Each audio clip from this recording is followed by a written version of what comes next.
Starting episodes is always the hardest part of the episode.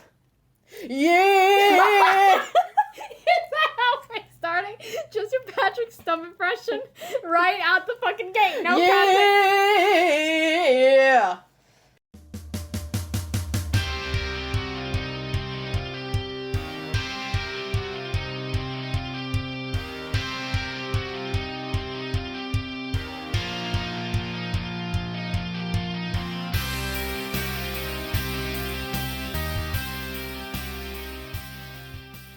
Welcome to Media Morgue! Welcome to episode 3 of the podcast. We are your hosts, Juana Moya, she, her, hers. Quinn Cologne, they, them, theirs. And welcome to episode 3.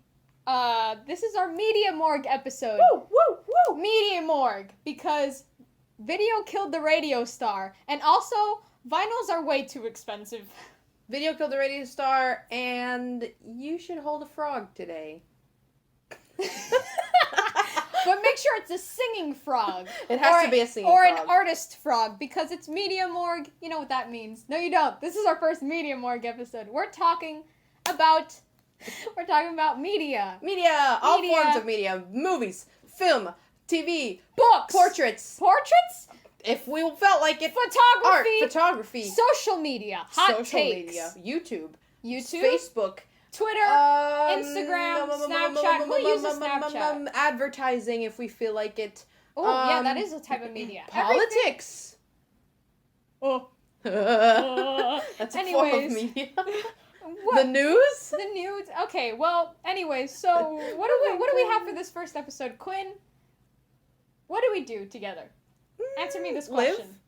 Well, we do live together. We are roommates. There's a lot of energy in this episode already. So, Quinn, the answer to the question of what do we do together besides make out with each other? Whoa! But, We don't do that. Nope. Our shared hobby is we collect vinyl. That's so true, bestie. You had a record player, Then I for moved like a in. year, I didn't use it. And then I moved in, and I had the record, so we were like, this is the perfect business I opportunity. had one single record. You had one record, and that was a Mother record. And I like it.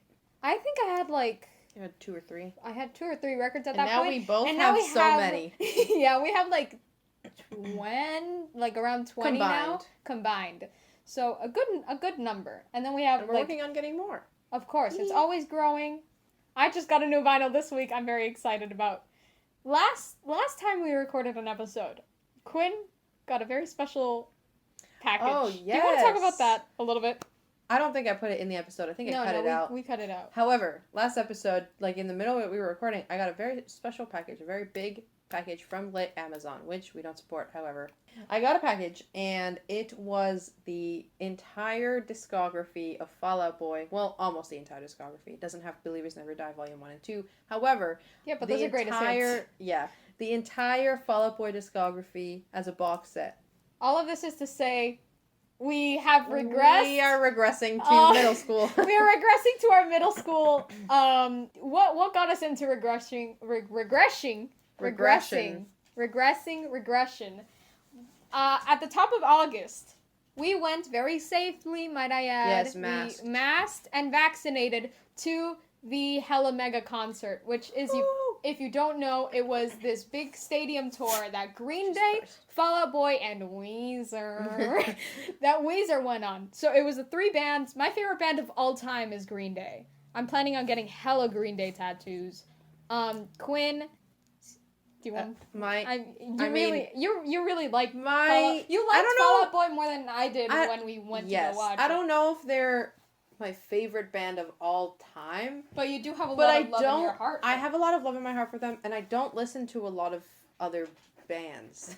Yeah. So it's not like I'm like, oh my gosh, I know every single piece of lore in this and this and this about them. However, I greatly appreciate it, and it was so funny because I had completely forgot that they existed, and then we went to the Hella Mega tour, and I saw them on stage. Yep. I sang every single song. You knew like their entire at the top set. of my fucking lungs, recorded their entire set. It's on my phone. It's like 30 minutes. I have the entire Green Day etc. set. And then completely just regressed and then immediately bought the box. Oh my god, we have been listening to so much Fall Out Boy and Green Day. I have been listening to a lot of Weezer also, but that's not me. That's neither here nor there. If you ever get a Weezer vinyl, it is not going on my record player. Ah! I refuse to listen to No, Mania. you need to listen to Mania. Everyone needs to listen to Mania at least once. I listened to it twice because I was like, let me just double check that I don't like it. And I don't. However, it's an important thing to listen to, I feel. Of course. Because I'm just not in the spot to listen to it yet, mentally speaking. It's very, it makes you realize things. Yeah, so, now that we're here, let's talk about the Holy Emo Trinity, which was like, if you didn't listen to these bands in middle school, if you were like Gen Z, and you didn't listen to these bands in middle school, I don't know what the fuck you listened to. First of all, what the fuck are you doing? Get some for real. culture. Get cultured, bitch. Shut up. The Holy Emo Trinity are 3 bands. They are Panic at the Disco, Fall Out Boy, and My Chemical Romance. And these were like quintessential emo kid, alt, Roar XD bitch listenings. The Father, it was basically inspired by the Father, Son, and Holy Spirit, which became the Holy Emo Trinity. The Father was My Chemical Romance. No. No, that's the Spirit. The Father is Fall Out Boy. Yes. The Son is Panic at the Disco, and the Holy Spirit is My Chemical Romance. Obviously, because they stopped making music, so it's they're a spirit. And also the Father, because if it weren't, I don't know the exact history, but if it weren't for Fall Out Boy, Panic at the Disco wouldn't have exist. So that's the kind of relationship that they have. And so it became like a joke to call it the Holy Emo Trinity, and then if you were in that scene, like everyone knew what you were talking about. Absolutely. Which is I've had people ask me. I've had people ask me how much of the Holy Emo Trinity do I listen to, and I immediately knew what they were talking about. You know, and I'd only be like, I only listen to Panic. Sorry. So yeah, that's what we listen to. So I was thinking, since first of all, if you don't know any of these bands, get off the fucking podcast right now. Because that's what this is about. Actually, play the podcast on mute so that we can get the listens. Yeah. Get the streams. Listen to the entire discography. Come back to hear our opinions. And then come back to hear our opinions. Because and then you can share yours in the comments or wherever or you can DM us. You're listening on. Or you can tag us. You can do whatever you want. There are different. There are lots of different ways to communicate. Write snail mail. Just kidding. Snail. We don't have a PO box. This is the little segment. We're gonna talk about these bands individually. We're starting with Panic. We're moving on to Fall Out Boy, and then we will finish with My Chemical Romance, unless there's any discretion. No. Alright, cool. And we're gonna talk about our favorite album. Woo! Our favorite track from that album. Woo! An album to skip. Boo! And an album with no skips. Yeah! I'm very excited to see the discussion. We're gonna go in order of Son, Father, Spirit. Son, Father, Spirit, as we should. Anyways, do you wanna start? Sure. Panic at the Disco. So, favorite album? First album they ever made, Fever You Can't Sweat Out. Fever You Can't Sweat Out is so fucking huge good. Nostalgia factor. Every single song on that album hits, which is a little hint for my later answer. But every single song on that album hits.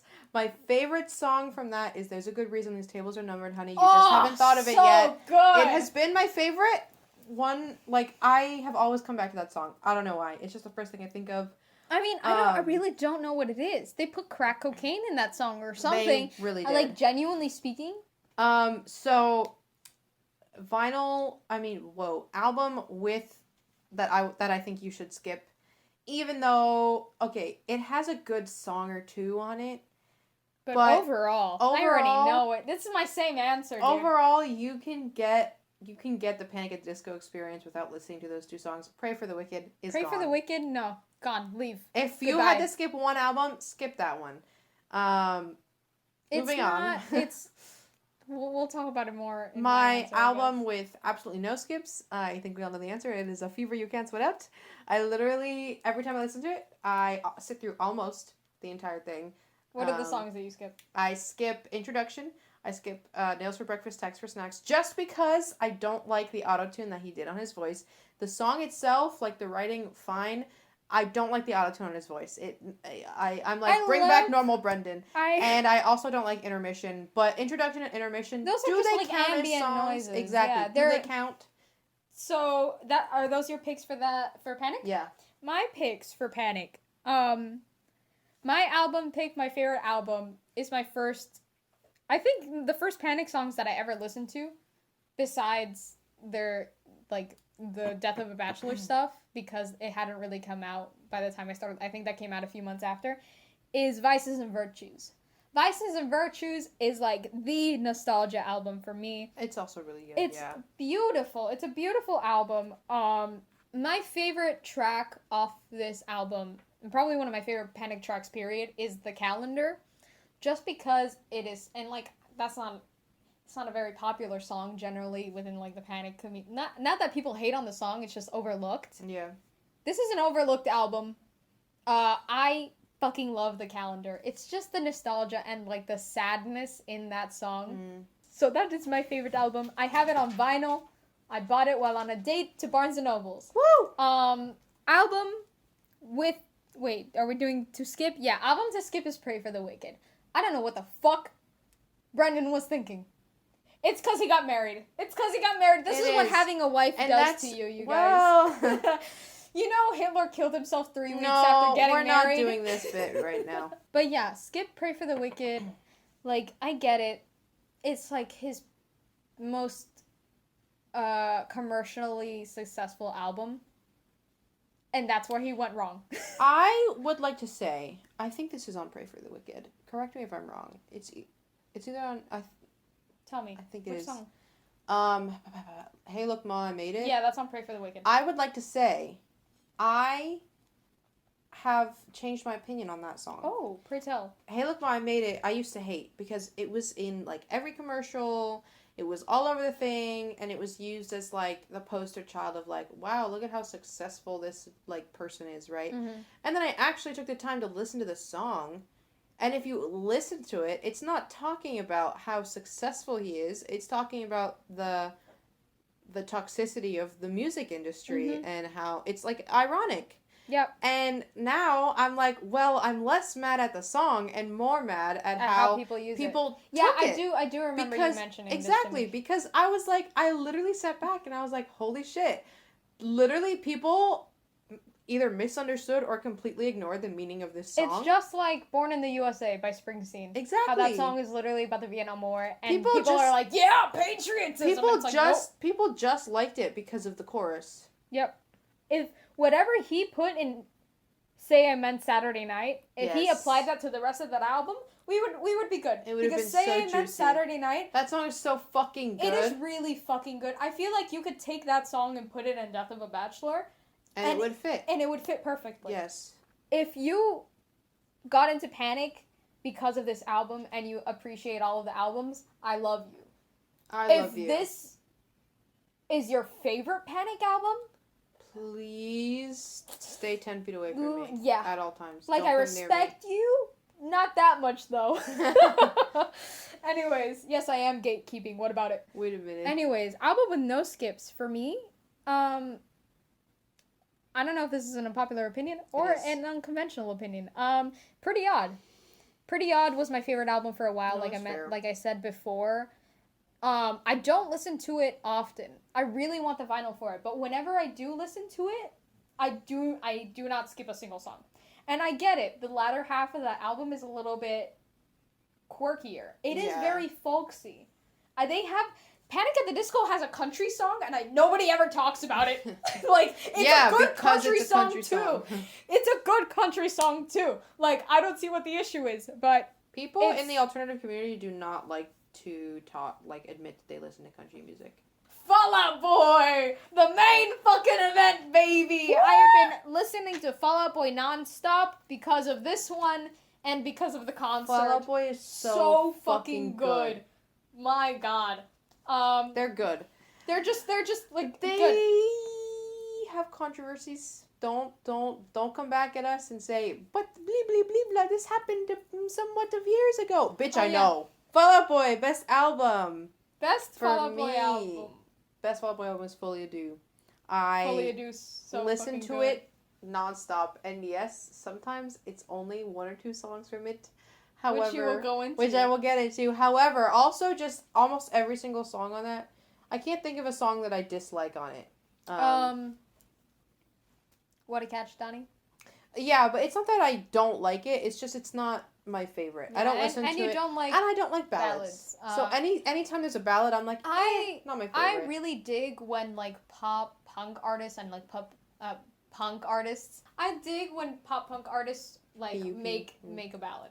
I don't know what it is. I think it's like, different from the rest of the music. It is different, and you know, it has its own message it's a little bit because it's a ballad. You know, it's sweet. It's sweet I just don't to me. like ballads. I like it. I love ballads, musical theater noises.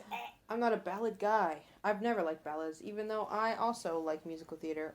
Anyway, so best album is Folie à Deux. My favorite song off of Folie à Deux is oh my fucking god, Head First Slide into Cooperstown on a Bad Bet. Holy fucking shit. Good. Every time I listen to that song, my god complex grows 10 times Every time bigger. I listen to how Patrick Stump like totally drops his voice, I get pregnant every time. I literally love Patrick Stump. Patrick Stump, please post on Instagram. Please Patrick Stump, if you're listening, post on Instagram right it's been now, like please. 7 Please, years. I miss Oh you my so god, much. he's so cute. If you look at his Instagram posts, like they are such 2013 like Instagram behavior. Is he old enough to be our fathers? Yes. Is he a DILF? Absolutely. 100,000,000%. Yes. I don't even know if he has kids, but he's a DILF. Okay, so the album that I have to skip on it, I think we all are aware. It's Mania. It's Mania. Before anyone comes at me and says, no, Mania is good, I'm not saying it's bad. It's just not what they've been putting out for the past however many years that they've been making music, and it is interesting. I'm going to say it's not bad, it's just not, to me, it doesn't scream Fall Out Boy, which I barely have any, like, opinion to make, because they literally wrote it themselves, and if they think it defines them, that's what matters. It's their art, and they're allowed to make it and produce it, etc. However, as a consumer of said art, I am allowed to say I don't enjoy it, and I feel like it isn't not good. So, and that's valid, bestie. So true, bestie. So true. But yes, however, now going to the positive part, my album with no skips, you'd think I'm going to say Folie à Deux, which, while yes, I agree with that, I'm going to first say Save Rock and Roll, because if I look through the song list, I look at every single song, and I'm like, yeah, pretty much every single fucking song, if you play it, I will shit my pants and fart and and cry and shit and throw up piss. And so I don't like it's a really fucking Save good Rock album. and Roll. I remember we watched the whole. We watched the entire fucking movie they made. Yeah, it was like a movie. It was like one really long album length music video. The only song that I don't really like on it, which is funny, is Save Rock and Roll. Which is funny. And that being said, I don't hate that song. I just don't. But it's also pretty much a ballad. It's a ballad. Again, and I don't like ballads. Also, opinion on just albums, like, in general. I don't think, if your last track on the album is the titular track, I don't think it should be featured. But it has Elton John in it. I know. But also, I like that song relatively. My least favorite part about it, I'm sorry, is Elton John. Oh, he comes out of nowhere. That's true. It doesn't make sense. But also, we forget that Courtney Love is featured on the album. Yeah. Which is, so for me, love Fall Out Boy. Got fully into them as of this year. I listened to a few tracks, like, periodically, like, you know, all of the hits. The greatest hits, you know. Because their greatest hits are really fucking good. They are so fucking good. My pick for Fall Out Boy album, somebody had to say it, is From Under the Cork Tree. I'm sorry. It's just really fucking good. Oh, I don't know what it is. I love Folie à Deux. From Under the Cork Tree and Folie à Deux are the albums that I listen to most often by them. But as of recently, I've really just From Under the Cork Tree has really just been hitting. Like, I have been listening to it on a loop. My favorite track from Under the Cork Tree, without, you know, saying Dance Dance, Sugar We're Going Down, Our Lawyer Made Us Change the Name of the song. All of them count. Nobody Puts Baby in the Corner. Because those are like it. Those are like the songs of the album. So I'm going to go a little bit, I'm going to say something else, and I'm going to say Get Busy Living or Get Busy Dying. I don't know It's a what good the song. fuck it is in that song. I don't know if it's Cocaina. I don't know if it's the percussion. I don't know if it's the slightly metal vocals at the end. I don't know. I don't know if it's how much trauma I project onto the lyrics. This has been said so many times that I'm not sure if it matters. The entire song is just fucking phenomenal. Chorus, verses, everything. No skips. This entire album is fucking phenomenal. And I love how in the limited edition, or not the extended version or the special version, they actually use an image from their van wreck. Yeah. Which I is love funny. the album art on that one. It's so good. Anyways. So funny. My skip. Okay, since we already talked about Mania, and that is generally the, least popular of the Fall Out Boy albums, I'm gonna go out on a limb here. I'm gonna say something a little bit dangerous. And because I haven't listened to Mania, I can't give a good opinion about it. If Mania never existed, the album I would say to skip, oh god, is Take This to Your Grave. Now, I know that this might Literally sound... everyone just typing paragraphs right now. No, I love Take This to Your Doxing Grave. us. So, I was looking at the discography, right? I was in between... It's just that all of their albums genuinely are so good. Yeah. I don't know, it's hard for me to pick an album to skip. So, my reasoning behind this is that you can listen to Take This to... If you listen to Dead on Arrival, Grand Theft Autumn, and Saturday, which are, the most popular songs off of Fall Out Boy, you can off equally... of Fall Out Boy, off of Take This to Your Grave. Off of Take This to Your Grave, you can equally enjoy Fall Out Boy. You can skip the rest of the album, and your experience... You wouldn't be missing out necessarily. Missing out on that much. But the songs, to me, aren't very... I can't identify them individually. Yeah. It's hard for me to do, whereas in American Beauty, American Psycho, all of the songs, they sound like they belong in the same album, but they are different. If you started playing one, I would know which one you were playing. I can't say the same for Take This to Your Grave. Mm-hmm. Good album. I listened to it when I needed that raw, fucking pop-punk metal energy. That's the album I would say to skip. And then the album with no skips to me is Folie à Deux. We talked about it earlier. So fucking good. American Sweethearts. Coffee for good. Closers. So fucking Coffee good. for Closers. Oh my fucking god. I'm gonna shit on the floor. Don't. No, Quinn, what are you doing? No. Coffee for Closers is literally the trauma track for me. Yeah. I sing that at the top of my lungs when everything is going wrong in the world. And that's just the vibe, sometimes you need the trauma tracks. And I think especially with our generation, and I mentioned this briefly earlier, mm-hmm. I think in general, I think this song hits a lot of people, just generally. Because, you literally just, first of all, of course, in our own lives, separately, mm-hmm. but it also is such a connecting song, because you literally just look at the world, and you listen to that song, and you're like, holy fucking shit. It's a very modernist you know what I kind mean? of song. Literally, the chorus is, I will never believe in anything again, though change will come, change will come. Literally losing my mind. I'm jonesing for this song. Quinn, get the fucking vinyl out. Let's play it right now. Let's go. It's just phenomenal. If you haven't listened to this song and you feel like the world is against you, please listen to this song. You will have your main character moment. Let's move on to My Chemical Romance. We could be talking about Fall Out Boy forever. So, My Chemical Romance, I never listened to them that much. Not because... if I can recall, it wasn't really for any reason, because I had lots of friends at the time that I don't really talk to anymore, but I had lots of friends at the time that, did listen to them, and they would show me songs, but I could just never, it just wasn't for me. It didn't interest me, but I'm getting more into them now. Mm-hmm. So for me, my favorite album is Danger Days, which I feel like is probably a fairly popular answer. As someone who doesn't listen to them very much, Danger Days is just really good. I know the most songs off of that. Mm-hmm. Well, I don't know if I know the most songs off of it, but every song that I listen to off of it, I go ham. And so yeah, Danger Days' favorite album. Favorite song from Danger Days is Destroya, which I feel like is another popular answer, but I don't know. I can't tell you why, but every time I listen to it, my brain gets scratched. It scratches the spot in your brain. It scratches my brain so much. So for me especially, I do not have an album that I have that I would skip because I don't listen to them enough. I feel like that wouldn't be fair. Mm-hmm. And I don't want to disrespect the elderly. So oh my god.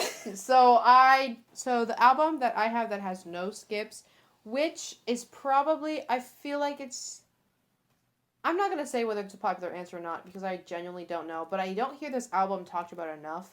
And when I listened to it, listening to every single song and taking the time to actually listen to the lyrics, I was like, holy fucking shit. The album with no skips on it, for me personally, is I Brought You My Bullets, You Brought Me... No. Yeah, I Brought You My Bullets, You Brought Me Your Love. Which, if you don't know, is the song that is, first of all, so obviously about 9/11. Anyway, I Brought You My Bullets, You Brought Me Your Love, I think has no skips on it. Not in the sense that I jam out to every single thing, but in the sense that, like, when you listen to it... I mean, okay, this is going to be a little strange. Whoa. However, I am going to say this, and I think it's the same way... Being a young person on the internet, I know for a fact it is the same way for a lot of young people in the Gen Z generation, which is the generation that I am in. I mean, we were born basically, like every other generation before us lived through 9/11. They knew a world before 9/11. We don't. At least American Gen Z. Yes. Let's get that out there. And we are also not connected to 9/11 in any way, shape, or form. You see 9/11 jokes on the internet all the fucking time. Every single kid in America knows that fucking video of the two videographers that were going to film the firefighters on the day 9/11 happened. Yeah. Every single child in America knows that video. That was a trauma. That is a shared American school trauma. That video, literally, I remember watching that in however, class. Terrifying. Speaking of that video, and this is where I'm like, this is probably going to be a little weird. For me personally, and I'm sure for other people, it has never made me feel connected to... Like, they showed that. It has never made me... Not that I didn't care, because I did care, because it happened and it's history and people died. And it's a tragedy. Yeah, but just in the fact that it never made me, like, be emotional about it. It never made me... It was just kind of like, oh, people died and, this happened. Listening to I Brought You My Bullets, You Brought Me Your Love is the only piece of media that has ever made me feel emotionally connected to the tragedy of 9/11 in this country, which is insane. However, I grew up in a musician family. I knew intellectually, music has a huge impact on, human beings and etc. But really listening to I Brought You My Bullets, You Brought Me Your Love made me be like, holy shit, music has such a strong impact because this thing that I have not ever felt emotional about or connected to. Even I went to the fucking 9/11 museum. No, but me too. And I went there and yeah. I did. It's not that I didn't feel stuff. I felt somber. You feel the weight of everything. Yes, but of course. I didn't feel emotional. I didn't feel connected to it. I felt that I needed to respect it, which is fair. However, like I said, I Brought You My Bullets, You Brought Me Your Love. Literally, I wasn't sitting there like sobbing walking to school because I was walking to school when I listened to it. What the fuck? I didn't know what it was about, really. And then I started listening to it and I was like, holy fuck. And so I wasn't sitting there sobbing walking to school. Your daily dose of 9/11 before school. Literally, yeah. Before conservatory. I was literally walking up and I was standing, I guess, walking. And I was like, holy shit. This is the first time I feel emotional about this tragedy because in the format that it was given to me in. Listen to it because it is an album with absolutely no skips. Every single skip on that album. What I'm trying to say, every single song on that album really just encapsulates the feeling that was around that moment in time, which is why I have it as a no skip album because it really just like listening to it. Don't listen to it every day, but listening to it at least once or a few times every month, etc. Like, really just will make you be like, damn, like, there was... Damn, I haven't listened to it. Emotion behind this, and now etc. I have to listen to Whoa. Way to follow that up. I like this one because, sing song. Yeah, that's literally it. Yeah, I know. I don't listen to that much MCR. I want to get more into them. My album, I'm just going to breeze through this, No, it's valid. It's valid. My favorite album and my no skip album is The Black Parade. I don't know what it is, man. It's just it's really good. What I like about that album is because like going into it, of course, you hear the fucking G note, and you're like, everybody knows the Black Parade, the actual song, right? Yes. So I thought that was my expectation for the rest of the album. And of course, I've heard Teenagers. I listened to them separately, and I was like, if Black Parade that way, but Teenagers that way, why on album same album? God damn it. You have Cancer, you have Mama, Teenagers. My favorite song off the album is Famous Last Words, because oh my fucking god. You know, like, they're all really different songs, and then they all tell one cohesive storyline. Yeah. They all fit together. It's that edge in different fonts, which I really appreciate. These bands are all very good. What confuses me about the Holy Emo Trinity, though, is that Panic at the Disco and Fall Out Boy makes sense. Like, it makes sense for them to be grouped together. Oh, no.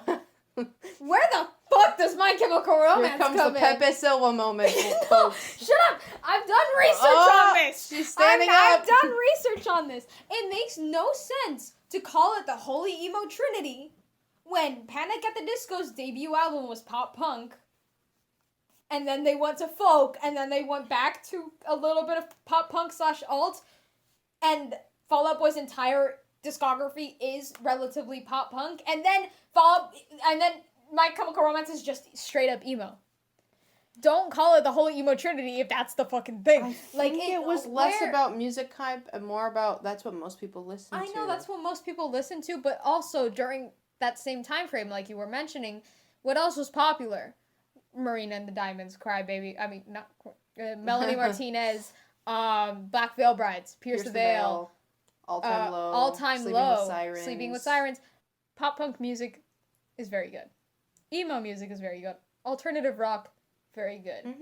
For people, and I felt this before, for people to be ashamed that they listen to this kind of music, a little bit, I feel like everybody needs a little bit of shame in what they listen to. Yes. Everybody needs a little bit of shame. In general. Everyone needs a little bit of shame in general. A little bit. I feel a lot of shame.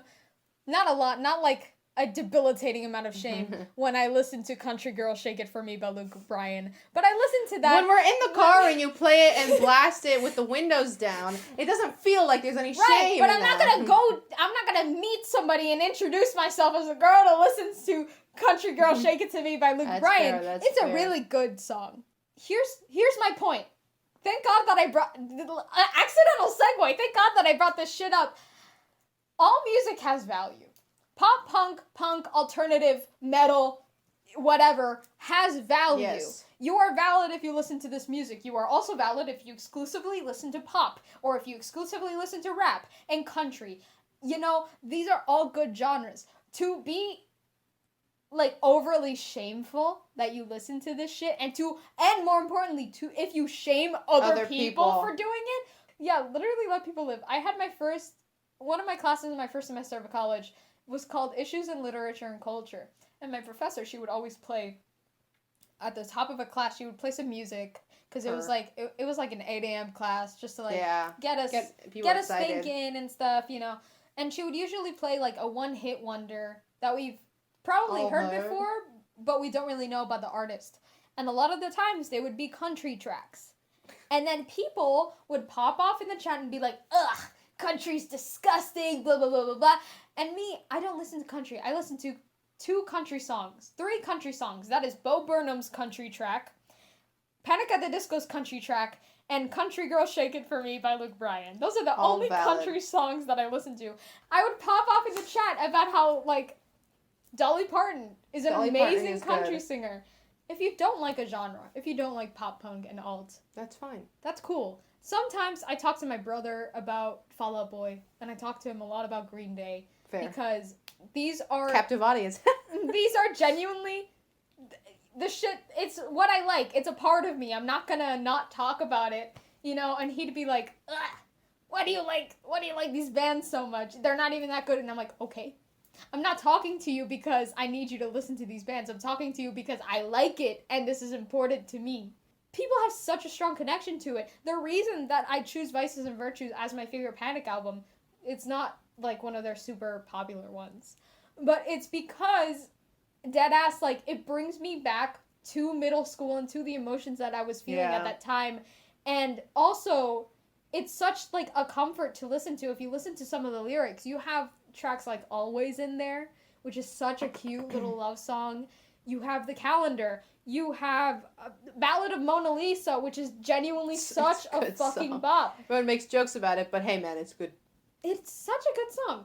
Right, so I listened to that album, and it's just nothing but love and, like, care and support. I have cried to that album before because I've just been in that spot where I'm like, these lyrics are hitting different. Hitting too hard right now. Genuinely, I feel, personally, for me, that the theme of that album is, like, moving forward from something in your past. Speaking of, don't shame people for the music they like. There's this post that I wanted to mention. I'm on laytumblr.com because Tumblr is filled with the best discourse. This post, which if you're on Tumblr at all, and you're on Fall Out Boy Tumblr, anyway, if you're on Tumblr at all, you've probably seen this post floating around. It's fairly popular. This post is by a blog called Pete Wentz's Black 1312, which they're not technically wrong. It's just a funny name.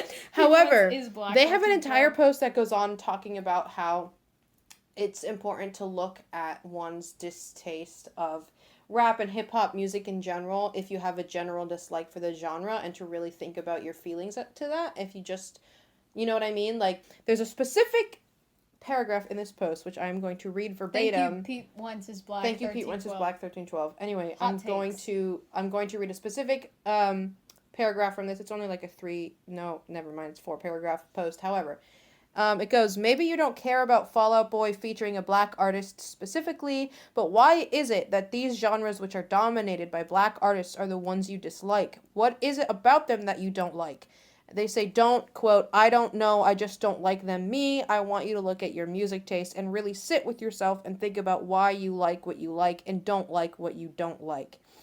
Fall Out Boy has done collabs with or featured black artists before, and they've had usually, like, rap parts or, like, you know, not huge parts in the songs, but, you know. Like a bridge or something like that. And at least when I was younger, and, you know, I will say I am guilty of this because, you know, as a, you know, it's just the way culture is. As a growing child who didn't know any better and who didn't fully understand stuff and was literally just regurgitating information that I was taking in, because that's how you do that. That's how you develop as a teenager, literally, because you take information in and then you regurgitate it and then you decide what you actually like. Anyway, when I was growing up, you know, and I'm pretty sure I said similar things or the same thing. I had friends who said that they didn't like that song because of the rap part specifically, right?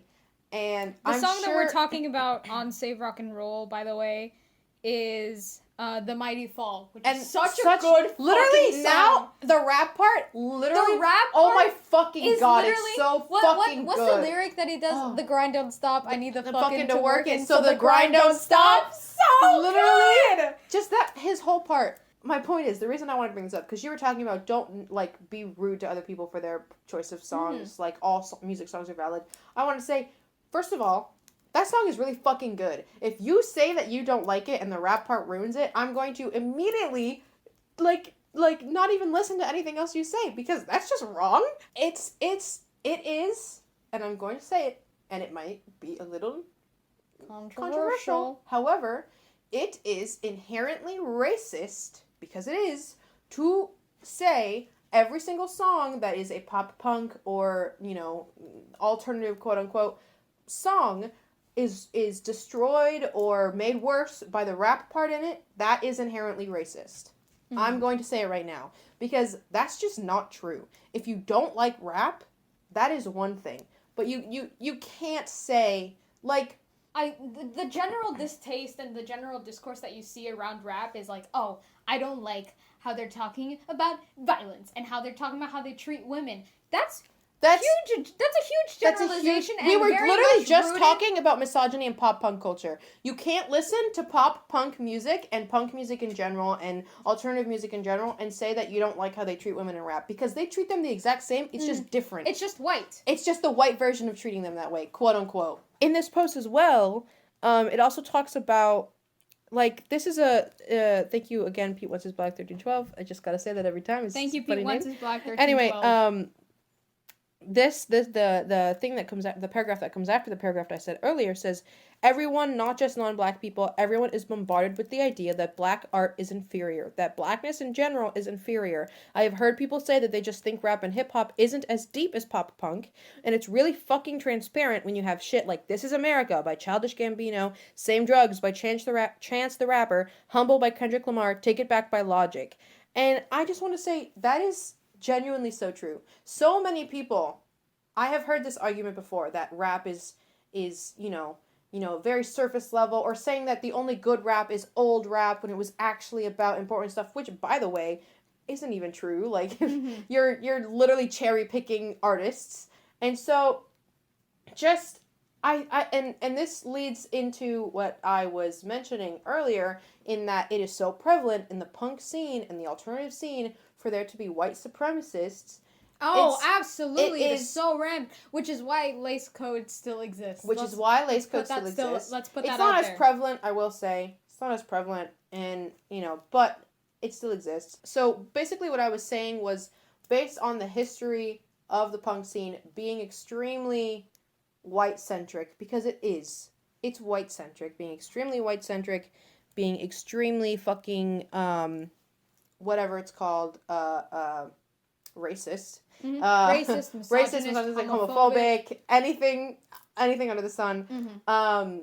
I just feel when someone in the alternative scene says, "Oh, I hate that song. It has, they wouldn't say it has a black artist on it. Mm-hmm. They wouldn't say that unless they literally didn't care. That'd be insane. However, when I hear people say, "Oh, I hate that song because it has, like, the rap part in it," or "I hate that song because whatever," that's dumb.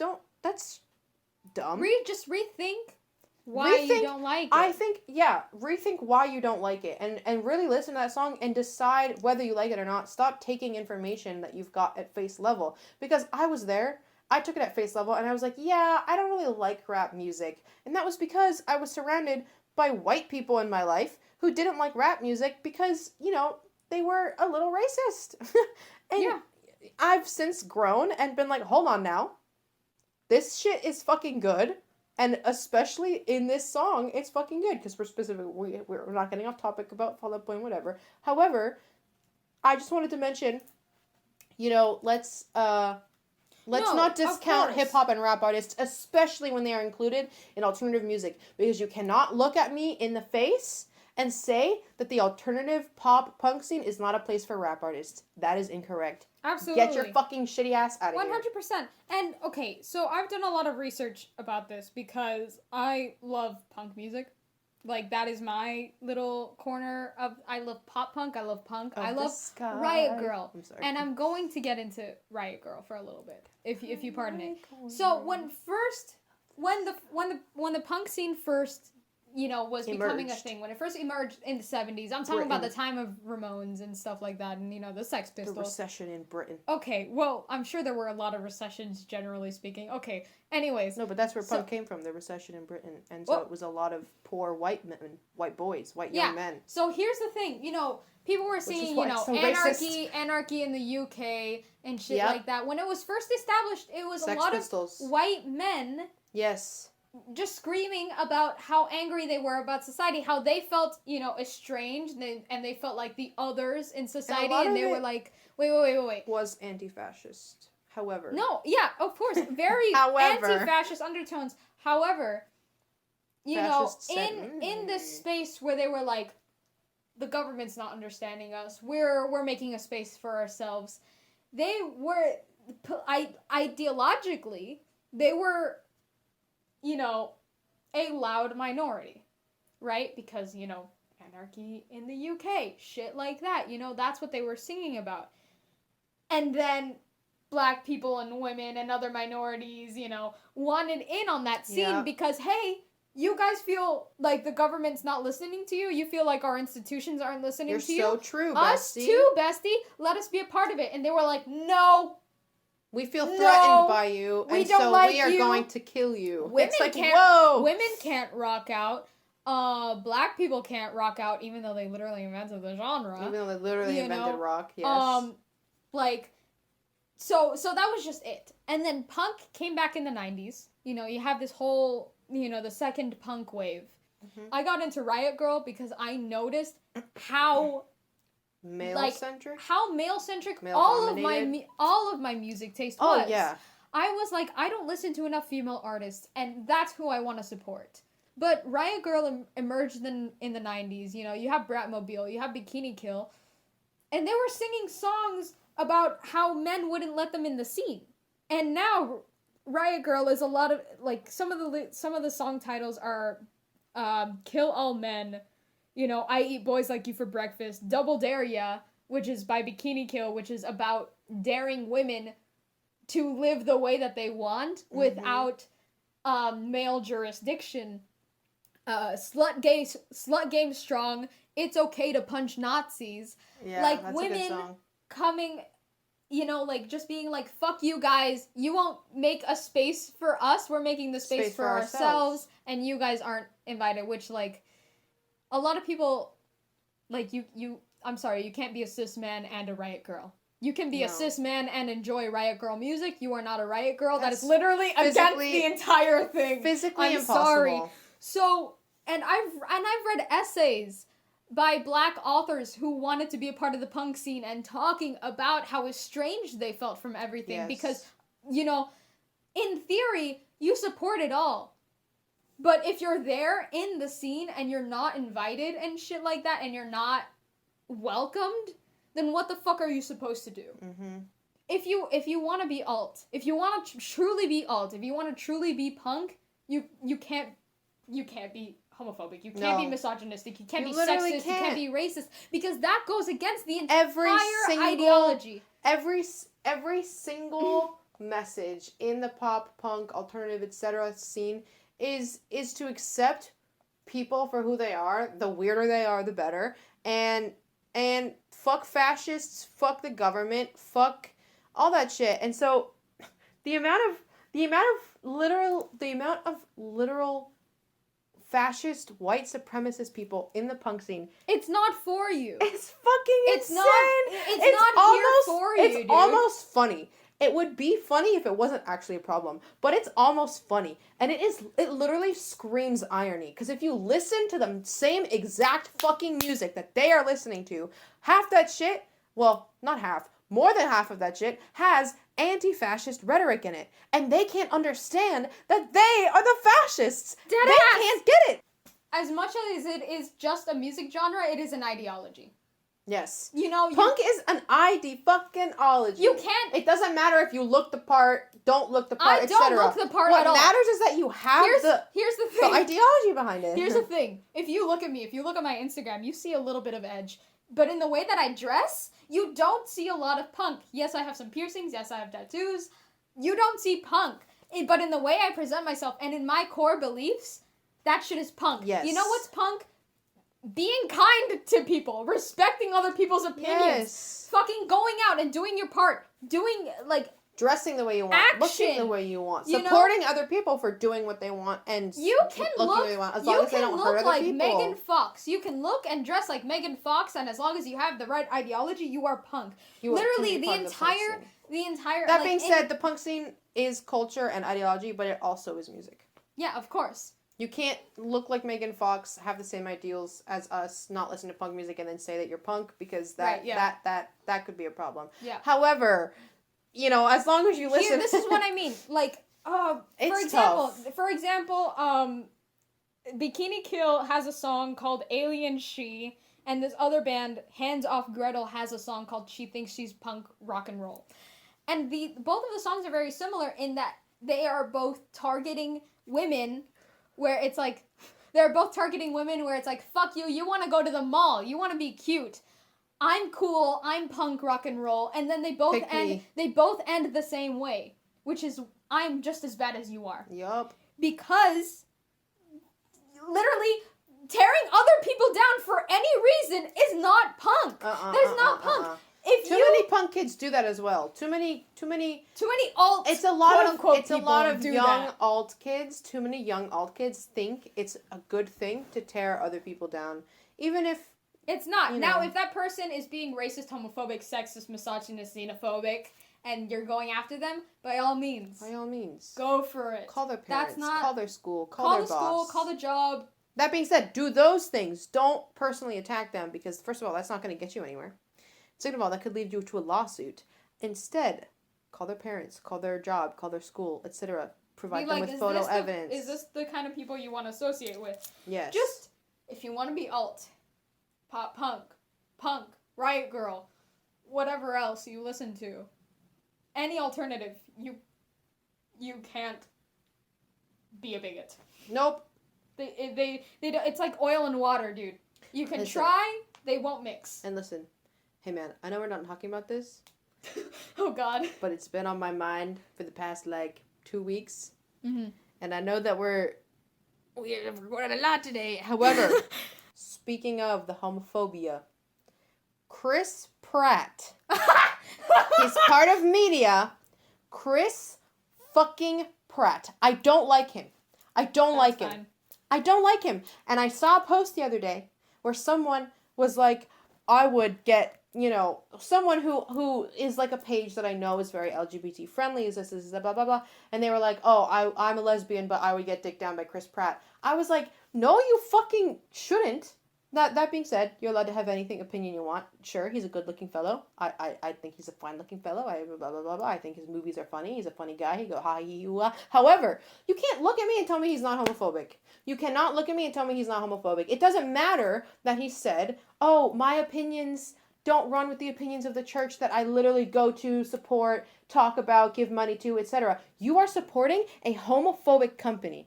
And every single person had this idea when Mr. 45th was in office. Yep. If you support the person who does it, you're as bad as the person who does it themselves, even if you don't do it yourself. Thank you, Mickey Mouse. Mickey Mouse. You're welcome, kids. the minute Mr. Crisp Rat, Mr. Rat himself, Mr. Rat himself is like, I am not homophobic. However, I do support a homophobic church, even though they've said they aren't homophobic. They supported me through a divorce, which is the exact same thing as being gay, by the way.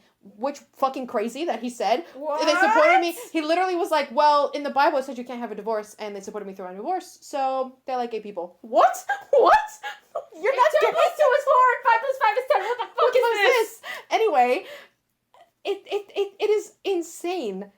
Because especially now that he's fucking Mario, now that he is Mario and everyone's talking about him, it has just reminded me even more that everybody chose to forget that he's homophobic, which, sure, maybe his ideals aren't homophobic, but when you support and give money, especially, if you're that famous, and I'm very much a person who says, well, famous people aren't obligated to be, aren't obligated to do this and do that. However, homophobia is bad. It's one thing if you don't know about it. The thing is, he has responded to it multiple times. He has responded to it. And the thing is, I love Parks and Rec. Guardians of the Galaxy is my favorite Marvel movie. It's what got me into Marvel. Hearing it was so hard for me to come to terms with it because, hearing it is fuck. To hear that somebody it's that like the love... Dan Avidan thing for me. Oh, I'm like, fuck. God. Don't meet your heroes. Don't. I used to not understand that phrase, and then I got older. And then Brendan Urie. And then Chris Pratt. Pete Wentz, Dan Avidan, Chris Pratt. Literally. Jesus fucking and that's Christ. just the tip of the fucking iceberg, dude. Literally, McCafferty. Billy Joe Armstrong's son! Anyways, thesis of the episode, pop punk is good. You should listen to the Holy Emo Trinity. Be aware, be conscious of what you support and what music you listen to. Yes. Any biases that you have, look into them a little bit. Notice your listening patterns. Don't make fun of people for listening to good music. Yeah. If you differ from it. And you cannot be a bigot and be punk.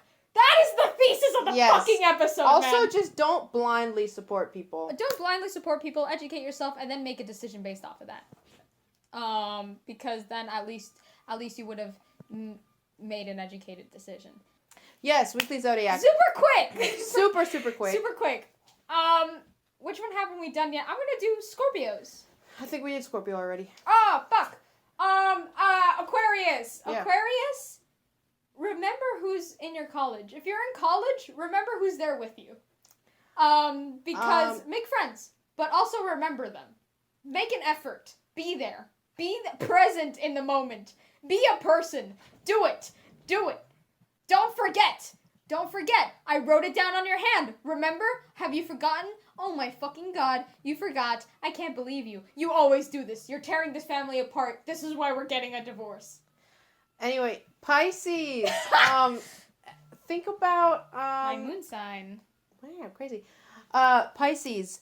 Have you considered peeing in the toilet for once? Maybe you should. God, thank you so much for listening to this week's episode of Divers and Drivers. Thank you.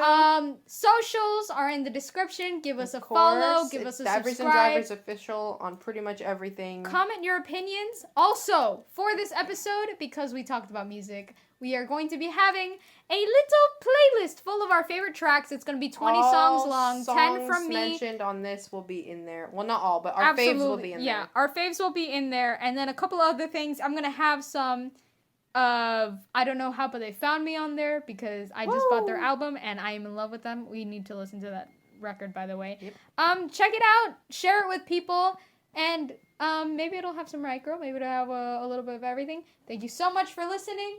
And be sexy. Don't be a bigot. Rock on. Punch a Nazi. Be cool. Be gay. We love you. Good night, tri-state area. Woo! Woo! Bye! Bye!